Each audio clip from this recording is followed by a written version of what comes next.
ایرش چنین داد پاسخ که بس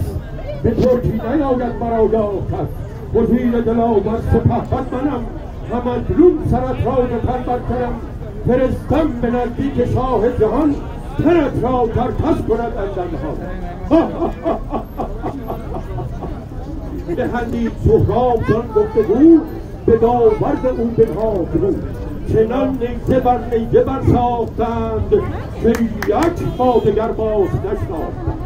یکی نیزه زد بر میان دلیل چنان را نیامد در او جایی چنان باز پس کرد سهراب گفت گل نیزه زد بر میان دلیل از اسب اندر آمد نشست از برش همی خواست از تن بریدن سرش بجنبید و برگشت بر دست راست غمی شد ز سهراب زنهار رها کرد از اون